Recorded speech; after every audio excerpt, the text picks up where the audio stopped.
Et si je vous disais que votre corps a deux âges et que vous pouvez contrôler l'un d'entre eux? Des scientifiques de l'Institut Karolinska en Suède ont récemment découvert que les personnes ayant de mauvaises habitudes quotidiennes avaient un cerveau qui semblait avoir près d'un an de plus que leur âge réel. Mais voici la partie fascinante. Celles qui avaient seulement 5 habitudes saines présentaient l'effet inverse.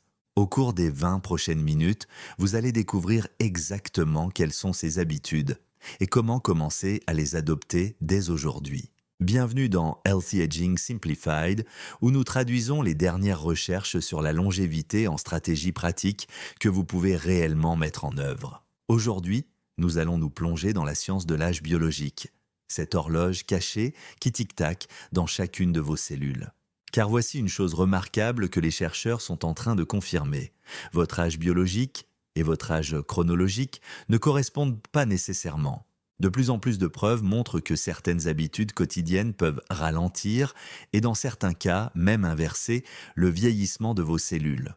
Nous ne parlons pas de traitements coûteux ou de compléments alimentaires exotiques. Nous parlons de 5 pratiques fondées sur des preuves que les centenaires du monde entier appliquent depuis des générations et que la science moderne commence enfin à comprendre. À la fin de cette vidéo, vous saurez exactement quelles sont ces habitudes, pourquoi elles fonctionnent au niveau cellulaire et, surtout, comment les intégrer à votre routine quotidienne dès demain matin. Et restez jusqu'à la fin, car je vais vous dévoiler une habitude bonus dont la plupart des experts en longévité ne parlent pas, mais dont les recherches sont absolument convaincantes. Avant d'aborder ces habitudes spécifiques, comprenons ce que nous essayons réellement d'influencer ici. Vous voyez, les chercheurs ont mis au point ce qu'on appelle des horloges épigénétiques. Il s'agit d'outils sophistiqués qui mesurent les changements chimiques dans votre ADN, plus précisément ce qu'on appelle la méthylation de l'ADN. Considérez cela comme l'usure de votre matériel génétique. Plus la méthylation s'accumule à certains endroits, plus vos cellules semblent vieilles. Voici ce qui rend cela passionnant. Une étude historique de l'université de Tohoku publiée en 2025 a révélé que ce processus de vieillissement biologique n'est pas immuable. Il est remarquablement sensible à votre mode de vie. Les chercheurs ont découvert que certains facteurs liés au mode de vie peuvent en fait ralentir, voire inverser, ces schémas de méthylation. Dans une étude, des femmes d'âge moyen sédentaire ont réduit leur âge épigénétique de 2 ans après seulement 8 semaines d'intervention spécifique. 2 ans de moins au niveau cellulaire en seulement 8 semaines. Mais en quoi cela vous concerne-t-il? Eh bien, considérez cette statistique de l'Université de Nouvelle-Galles du Sud. Des chercheurs qui ont analysé des centenaires dans le monde entier ont découvert que si la génétique joue un rôle dans la longévité extrême, les facteurs non génétiques, c'est-à-dire les éléments que vous pouvez réellement contrôler, représentent plus de 60% du vieillissement réussi. Je vais le répéter. Plus de 60% de la façon dont vous vieillissez dépend de vos choix quotidiens. Et les conséquences d'un mauvais choix sont importantes. Une récente étude de la UK Biobank, portant sur plus de 27 000 adultes, a révélé que ceux qui avaient de mauvaises habitudes quotidiennes présentaient un vieillissement cérébral accéléré. Leur cerveau paraissant presque 1 an plus vieux que leur âge chronologique. Cette accélération était liée à des niveaux d'inflammation plus élevés et à un risque accru de démence. Mais voici la bonne nouvelle. La même étude a montré que les personnes qui adoptaient des habitudes saines étaient protégées contre ce vieillissement accéléré. Leur cerveau restait plus jeune. Alors, quelles sont exactement ces habitudes protectrices? C'est ce que nous allons découvrir. Et je voudrais que vous remarquiez quelque chose au fur et à mesure que nous les passons en revue. Elles ne sont ni compliquées ni coûteuses. Elles sont d'une simplicité rafraîchissante. Mais la science qui explique pourquoi elles fonctionnent est absolument fascinante. Commençons par l'habitude qui a le plus de preuves pour faire reculer votre horloge biologique. Je ne vais pas vous dire de courir des marathons. En fait, les recherches suggèrent que ce n'est même pas optimal. Une étude exhaustive, publiée dans la revue Aging en juillet 2025, a examiné comment l'activité physique affecte les horloges épigénétiques dont nous avons parlé. Les résultats étaient remarquables. L'exercice structuré, c'est-à-dire les mouvements planifiés et ciblés, était associé à un âge biologique mesurablement plus jeune dans plusieurs études. Voici ce qui est particulièrement intéressant. Une étude a révélé que les hommes âgés ayant une meilleure condition cardiovasculaire présentaient un vieillissement épigénétique nettement plus lent. Leurs cellules vieillissaient littéralement plus lentement grâce à leur condition physique. Mais voici l'idée clé que la plupart des gens négligent. Les chercheurs ont fait la distinction entre l'activité physique générale, comme marcher dans votre maison, et l'exercice structuré, planifié et orienté vers un objectif. Les deux sont bénéfiques, mais l'exercice structuré semble avoir des effets plus importants sur le ralentissement de l'horloge épigénétique. Avant de penser que vous devez devenir un adepte des salles de sport, considérez cette étude sur les centenaires. Une étude publiée en 2024 a révélé que les personnes qui faisaient régulièrement de l'exercice avaient 31% plus de chances d'atteindre l'âge de 100 ans. Et nous ne parlons pas ici d'athlètes de haut niveau. Quelle est l'approche optimale pour les personnes de plus de 50 ans? Une combinaison de deux éléments. Tout d'abord, la musculation 2 fois par semaine. Même 10 minutes peuvent de faire la différence. Ensuite, une activité aérobique 3 fois par semaine, et la marche rapide compte absolument. Mais voici ce que la recherche sur les centenaires ajoute et que je trouve fascinant. Dans les zones bleues, ces régions où les gens vivent régulièrement au-delà de 100 ans, l'activité physique est intégrée dans la vie quotidienne. Ils se rendent à pied chez leurs voisins, ils s'occupent de leur jardin, ils construisent des choses de leurs mains. Il y a donc 2 mesures à prendre. Prévoyez des exercices structurés, mais cherchez également des moyens d'ajouter des mouvements naturels tout au long de la journée. Prenez les escaliers, marchez jusqu'au magasin, jardinez, ces petits ajouts s'accumulent au fil du temps. La prochaine habitude fonctionne en synergie avec le mouvement, et les recherches à ce sujet ont explosé ces dernières années. S'il y a un régime alimentaire qui revient systématiquement dans les recherches sur la longévité, c'est l'approche méditerranéenne. Un essai clinique mené par l'université Ben Gurion et Harvard, publié dans BMC Medicine, a testé cela directement. Les chercheurs ont demandé aux participants de suivre soit des recommandations alimentaires standards, soit un régime méditerranéen riche en polyphénols, des composés présents dans les aliments végétaux, l'huile d'olive et le thé vert. Résultat, les personnes suivant le régime méditerranéen, riche en polyphénols, ont vu leur âge de méthylation diminuer de 18 mois. Leurs cellules vieillissaient plus lentement grâce à leur alimentation. Mais qu'est-ce qui rend ce régime alimentaire si efficace pour lutter contre le vieillissement? La réponse réside dans un phénomène appelé inflammaging. Il s'agit d'une inflammation chronique de faible intensité qui endommage silencieusement vos cellules au fil du temps. Des recherches menées en 2024 confirment que le régime méditerranéen aide à lutter contre ce processus grâce à sa richesse en antioxydants, en graisses saines et en fibres. Laissez-moi maintenant vous expliquer ce que les recherches sur les centenaires révèlent sur la manière d'appliquer cela dans la pratique. Des études montrent que les personnes qui atteignent l'âge de 100 ans consomment généralement entre 57 et 65% de leurs calories sous forme de glucides complexes, comme les céréales complètes, les légumes et les légumineuses. Elles tirent leurs protéines du poisson, de la volaille et des sources végétales. Et elles limitent leur consommation de sodium. Une étude chinoise de 2024 a fait une découverte remarquable. Les centenaires, ayant une alimentation très variée, c'est-à-dire consommant une grande variété d'aliments, présentèrent des marqueurs d'inflammation inférieurs de 23% à ceux qui mangeaient toujours les mêmes aliments. La mesure à prendre est donc la suivante: privilégier la variété. Optez pour des légumes colorés, de l'huile d'olive comme principale source de graisse, du poisson 2 fois par semaine et limitez les aliments transformés. Vous n'avez pas besoin de tout changer du jour au lendemain. Commencez par ajouter un nouveau légume à vos courses hebdomadaires. De petits changements, appliqués de manière cohérente, donnent des résultats significatifs. La troisième habitude concerne quelque chose qui se produit alors que vous ne faites absolument rien, et qui est de plus en plus reconnu comme essentiel pour vieillir en bonne santé. Un mauvais sommeil ne vous rend pas seulement fatigué. Il accélère activement le vieillissement de votre cerveau. Une étude majeure du Karolinska Institutet publiée dans The Lancet et Biomedicine en 2025 a suivi plus de 27 000 adultes. À l'aide d'une imagerie cérébrale sophistiquée, les chercheurs ont mesuré l'âge biologique du cerveau et l'ont comparé aux habitudes de sommeil des participants. Les résultats étaient bien frappants. Les personnes ayant une mauvaise qualité de sommeil présentaient un cerveau qui semblait nettement plus âgé que leur âge chronologique. Mais voici le mécanisme qui rend cela particulièrement préoccupant. L'inflammation expliquait plus de 10% de ce vieillissement accéléré. En d'autres termes, un mauvais sommeil déclenche des processus inflammatoires qui font vieillir directement votre cerveau. Les chercheurs ont identifié 5 caractéristiques d'un sommeil sain.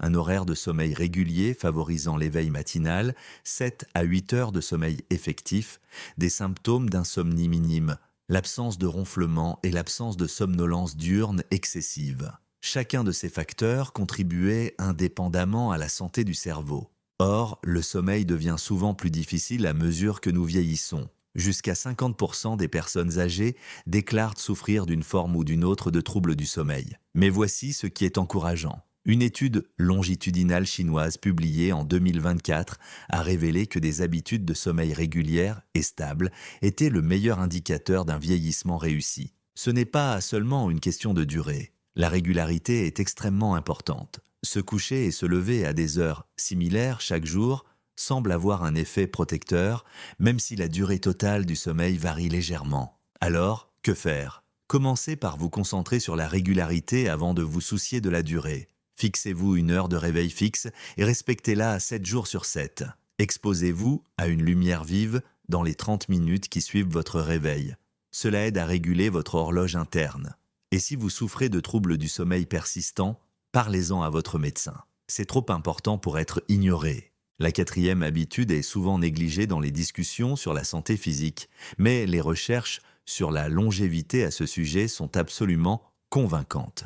Voici quelque chose qui pourrait vous surprendre. Les chercheurs qui étudient les centenaires constatent systématiquement qu'avoir un but dans la vie est associé à une espérance de vie supérieure d'environ 8 ans. Réfléchissez-y. 8 années de vie supplémentaires liées au fait d'avoir des raisons de se lever le matin. Mais cela va plus loin que le simple fait de se sentir bien. Le stress chronique augmente le taux de cortisol et déclenche des processus inflammatoires. La même inflammation dont nous avons parlé accélère le vieillissement cellulaire. Une étude publiée en 2024 dans Geroscience a révélé que les centenaires présentent généralement des mécanismes efficaces de gestion du stress qui réduisent le taux de cortisol et les réponses inflammatoires. Les recherches sur les zones bleues ajoutent une autre dimension à cela. À Okinawa, au Japon, il existe un concept appelé Ikigai que l'on pourrait traduire librement par « le bonheur d'être toujours occupé » ou d'avoir une raison d'être. Il ne s'agit pas d'être stressé ou surmené, il s'agit d'avoir une activité et un but significatif dans sa vie quotidienne.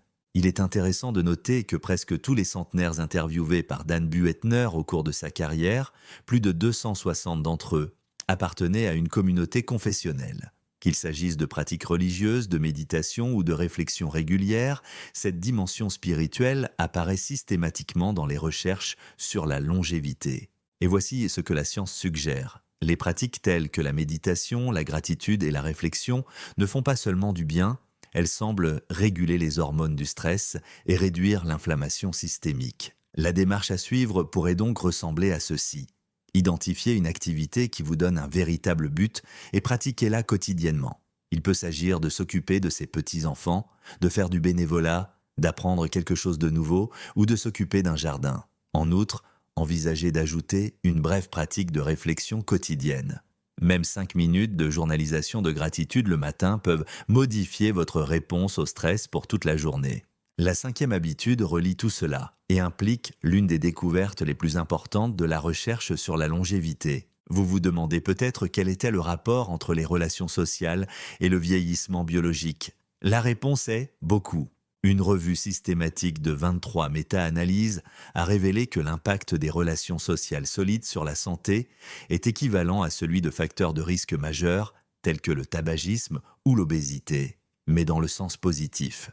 Les personnes qui entretiennent des relations de qualité vivent plus longtemps et en meilleure santé. Mais voici le mécanisme qui relie cela au vieillissement cellulaire. Une étude de l'Université d'État de l'Arizona, publiée en 2024, a révélé que des relations de haute qualité et mutuellement bénéfiques sont associées à une inflammation moindre. Cette même inflammation, dont nous avons parlé et qui accélère le processus de vieillissement. Les données sur les centenaires le confirment avec force. Des études montrent systématiquement que la plupart des personnes qui atteignent l'âge de 100 ans vivent avec d'autres personnes, entretiennent des réseaux sociaux solides et s'engagent régulièrement dans leur communauté. À l'inverse, l'isolement social est désormais reconnu comme un risque important pour la santé des personnes âgées. Une étude fascinante de la UK Biobank a révélé que le soutien social était associé à un engagement plus important dans des comportements de prévention en matière de santé, à une meilleure qualité de sommeil et à un ralentissement du déclin cognitif. Les bienfaits se répercutent sur tous les systèmes de votre corps. Cela ne signifie pas pour autant que vous devez devenir extrêmement sociable si cela ne correspond pas à votre nature. La qualité prime sur la quantité. Quelques relations étroites et de confiance apportent plus de bienfaits que des dizaines de relations superficielles. La mesure à prendre consiste à faire le point sur vos relations sociales actuelles. Voyez-vous régulièrement vos amis et votre famille? Si ce n'est pas le cas, planifiez ces rencontres comme vous le feriez pour un rendez-vous chez le médecin. Envisagez de rejoindre un groupe qui correspond à vos intérêts, un groupe de marche, un club de lecture, une organisation communautaire. Ces occasions sociales structurées vous permettent à la fois de créer des liens et de donner un sens à votre vie. Résumons rapidement ce que nous avons vu jusqu'à présent. Premièrement, l'activité physique stratégique. En combinant 2 ou 3 séances d'exercice structurées par semaine avec une activité quotidienne naturelle. Deuxièmement, une alimentation anti-inflammatoire suivant les principes méditerranéens avec une grande variété. Troisièmement, un sommeil régulier et de qualité en privilégiant autant la régularité que la durée. Quatrièmement, la régulation du stress par le sens, la réflexion et une activité quotidienne significative. Et cinquièmement, des relations sociales axées sur la qualité. Chacune de ces habitudes influence votre âge biologique par le biais de mécanismes communs, principalement en réduisant l'inflammation et en favorisant le bon fonctionnement des cellules. Voici maintenant l'information supplémentaire que je vous avais promise au début. Un élément rarement abordé dans les discussions sur le vieillissement est le pouvoir de l'exposition à la nature. Les centenaires du monde entier ont en commun l'habitude de passer beaucoup de temps à l'extérieur. Et la recherche explique pourquoi cela est important. L'exposition au soleil, en particulier le matin, aide à réguler votre rythme circadien, ce qui améliore la qualité du sommeil. Le fait d'être dans un environnement naturel réduit de manière mesurable le taux de cortisol, et les mouvements doux impliqués dans les activités de plein air s'ajoutent à votre activité physique quotidienne. Une pratique simple qui combine de multiples avantages, passer du temps dehors le matin. Même 15 minutes de marche à la lumière du jour dans l'heure qui suit le réveil ont un effet sur le mouvement, la régulation du sommeil, la réduction du stress et potentiellement les relations sociales si vous marchez avec quelqu'un. C'est l'effet cumulatif des habitudes saines. Chacune renforce les autres, ensemble, elles créent un puissant effet protecteur contre le vieillissement accéléré. Si vous avez trouvé cela utile, vous voudrez voir ma vidéo sur les aliments spécifiques qui réduisent le plus rapidement l'inflammation. J'y explique en détail ce qu'il faut manger et ce qu'il faut éviter avec des idées de repas que vous pouvez mettre en pratique immédiatement. Je la mettrai à l'écran dans un instant. Et si vous n'êtes pas encore abonné, c'est le moment idéal pour le faire. Je publie chaque semaine de nouveaux contenus scientifiquement fondés sur la longévité, traduisant les dernières recherches en stratégies pratiques que vous pouvez réellement mettre en œuvre. Laissez un commentaire ci-dessous et dites-moi laquelle de ces 5 habitudes vous allez adopter en premier. Je lis tous les commentaires et je réponds à autant que possible. Partagez cette vidéo avec quelqu'un qui se soucie de bien vieillir, il vous en sera reconnaissant. Merci d'avoir regardé, à bientôt dans la prochaine vidéo.